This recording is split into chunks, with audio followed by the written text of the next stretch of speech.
देखिए, कल रात्रि 8:30 बजे के आसपास एक गुप्त सूचना प्राप्त हुई थी कि एक व्यक्ति जो कि चोरी की बाइक पर है और उसके पास में एक अपाचे है ब्लू रंग का, वो रामपुर की ओर जा रहा है, जो कि नामकुम थाना क्षेत्र में पड़ता है। तो इसी को देखते हुए वरीय पुलिस अधीक्षक महोदय द्वारा एक छापामारी दल का गठन किया गया था, जिसमें डीएसपी हेडक्वार्टर 1 अमर कुमार पांडे, थाना प्रभारी नामकुम रामनारायण सिंह और सब इंस्पेक्टर मिथुन कुमार, जयदेव कुमार, शशि रंजन, उज्जवल कुमार सिंह, सत्येंद्र सिंह, तारकेश्वर प्रसाद केसरी, जो कि सभी पदाधिकारी नामकुम थाना क्षेत्र के हैं। सूचना का सत्यापन हेतु इस टीम के द्वारा जगह जगह पर एंटी क्राइम चेकिंग चलाई जा रही थी। उसी दौरान नामकुम थाना क्षेत्र का सिद्रौल जोड़ा मंदिर है, उसके पास में एक एंटी क्राइम चेकिंग लगाई गई थी और उसी समय एक व्यक्ति जिसके पास में एक ब्लू रंग का अपाचे बाइक था, उसको हम लोगों ने पूछताछ की। पूछताछ करने के उपरांत उस व्यक्ति के द्वारा अपना नाम अभय सिंह उर्फ मन्नू सिंह, जिसकी उम्र करीब 32 वर्ष है, ये नाम बतलाया गया। और जब उससे गहनता से पूछताछ की गई तो उसने बताया कि जो बाइक है उसके पास में वह चोरी की बाइक है। नंबर प्लेट जो है वो भी चोरी का ही है, वो फर्जी नंबर प्लेट है। और उसके द्वारा बताया गया कि यह बाइक उसने चोरी से ही ज्ञात की थी और इस बाइक को वो बेड़ो का एक वसीम ओहदार है, उसके पास लेके जा रहा है। और जब वसीम को हम लोगों ने पूछताछ के क्रम में उससे पूछताछ की, उसको उसके घर से जब उठाया गया और पूछताछ की गई तो पूछताछ के दौरान उसके द्वारा बताया गया कि ये दोनों व्यक्ति अभय सिंह और बेड़ो का जो वसीम ओहदार है,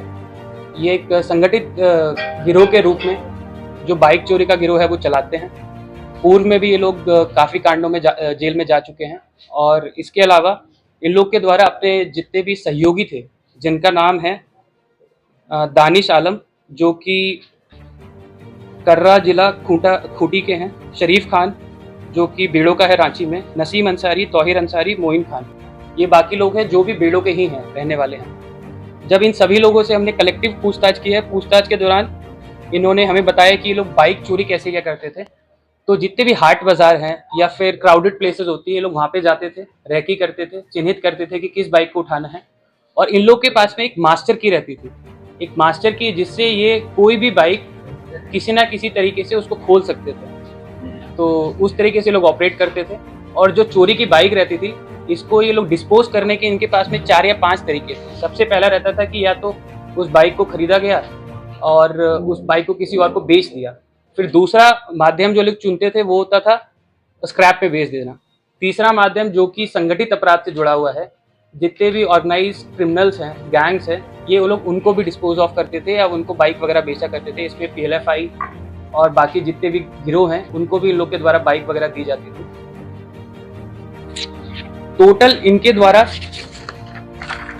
12 बाइक्स हैं जो इनके द्वारा रिकवर करवाई गई हैं और इनके द्वारा बताया गया है कि इनकी संलिप्तता थी इन बाइक को चोरी करने में और फिर चोरी करने के बाद इनको डिस्पोज करने में, नंबर प्लेट फर्जी चढ़ाने में, कहीं ना कहीं पे इंजन को काट लिया जाता था किसी बाइक में और किसी का जो चेसिस नंबर है वो चेंज कर दिया जाता था। इस क्रम में इन लोगों ने टोटल 12 बाइक्स रिकवर करवाई हैं, जो हमने ये नामकुम के 4 केसेस हैं वो इसमें डिटेक्ट हुए हैं और टाटी सिल्वे का 1 केस है जो इसी क्रम में डिटेक्ट हुआ है। तो टोटल 5 केसेस जो कि पिछले 2 या 3 महीनों में रजिस्टर हुए थे चोरी के, वो सारे के सारे केसेस हम लोग के डिटेक्ट हो गए हैं। इसके अलावा जब्ती में हम लोग ने इनके 6 मोबाइलों को भी जब्त किया है, जिसमें जब ये कहीं पे भी घटना करने जाते थे या फिर चोरी करने जाते थे तो उस टाइम पे लोग आपस में बातचीत किया करते थे। बातचीत के क्रम में बताते थे एक दूसरे को कि रैकी कैसे करना है, बाइक को उठाकर कहाँ पे लेके जाना है या फिर किसी और को कब, आदमी को कब बेच देना है। तो अभी टोटल 12 बाइक बरामद किए हैं, दोबारा बताना चाहूँगा, और इसके बाद हम लोग इन्हें पुलिस रिमांड पे दोबारा लेंगे और 12 के अलावा भी हम लोग को लगता है कि तकरीबन आधा दर्जन बाइक और रिकवर ये लोग अपने करेंगे। इन लोगों के द्वारा जो बताया गया संगठित गिरोह को ये लोग देता है, जी जी, उन बाइक का इस्तेमाल किसी आपराधिक घटनाओं में अंजाम दिया गया है, उसके जानकारी इन लोगों ने जो बाइक दिया वो संगठित गिरोह या इस्तेमाल करके उस घटना में इस्तेमाल किया। देखिए, अभी तक की जो पूछताछ की गई है उसके क्रम में तो उन्होंने यही बताया है कि 1-2 नाम बताए हैं जिनका सत्यापन हमें करना है। उसके बाद ही हम किसी कंक्लूजन पे पहुंच पाएंगे कि वेदर ये बाइक जो इन लोगों ने चुराई थी किसी पीएलएफआई को या किसी संगठित गिरोह को दी है। और इसमें देखिए इंपॉर्टेंट चीज़ क्या है कि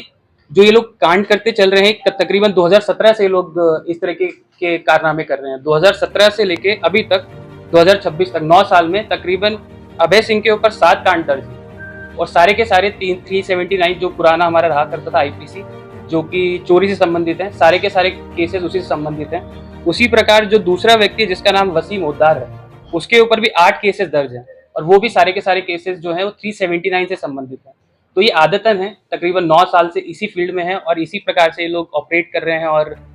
जितनी भी चोरी की घटनाएं होती हैं व्हीकल्स की या फिर जो भी मतलब 2 पहिए हो या 4 पहिए हो, उनको चोरी करने का काम करके फिर उसको डिस्पोज ऑफ करना या फिर पैसे कमाना, ये इनका पेशेवर तरीका है। कीमत कितनी होगी सर? देखिए, सबसे पहले तो जो इन्होंने पूछा जेल गया, जिसमें मैंने आपको बताया कि 7 मामले अभय सिंह के ऊपर हैं, 8 मामले हैं वसीम ओद्दार के ऊपर, और जो बाकी जो नए व्यक्ति जो पकड़ाए गए हैं वो नए जुड़े थे इस गिरोह से, तो वो लोग जेल नहीं गए हैं। बट जो 2 व्यक्ति हैं ये आदतन है और काफी बार जेल जा चुके हैं। देखिए, दाम वो बाइक के ऊपर रहता था, बाइक की कंडीशन के ऊपर रहता था। मान लीजिए कि बाइक काफी पुराना है तो उसका रेट थोड़ा कम रहता था, और ये लोग क्या करता था कि जो भी बाइक इन लोगों ने चोरी किया उसका नंबर प्लेट चेंज कर देता था, और जो सामने वाला व्यक्ति होता था उसको बोलता था कि बाइक अभी खरीद दो, जो कागजात हैं हम आपको थोड़े दिनों बाद दे देंगे। तो रेट स्पेसिफिकली डिसाइड कर पाना तो ये लोग ही डिसाइड करता था, बट वो again condition of the bike के ऊपर कि अगर बाइक पुराना है तो उसका रेट कम रहता था, बाइक नया है और अच्छी कंडीशन में है तो उसका रेट ये लोग 75% जो उसकी मार्केट प्राइस है उसके हिसाब से या फिर 80% उसके हिसाब से। बाइक चोर गिरोह के कुछ सदस्यों को तो पुलिस ने हिरासत में लिया है, लेकिन ये जो कागजात बनाते थे उन लोगों में से किसी की गिरफ्तारी पुलिस पहुंच पाई? देखिए, अभी तक जैसे मैं आपको बता रहा हूँ कि ये लोग बोलते थे कि कागजात बाद में ले लेना, पर ये कागज कभी भी मुहैया नहीं करवाते थे क्योंकि इनके पास में कागजात रहते ही नहीं थे कभी। तो फॉर्जरी का एंगल अभी तक हमारे पास में ऐसा कुछ नहीं आया, बट अगेन हम पुलिस रिमांड पे लेने के बाद इस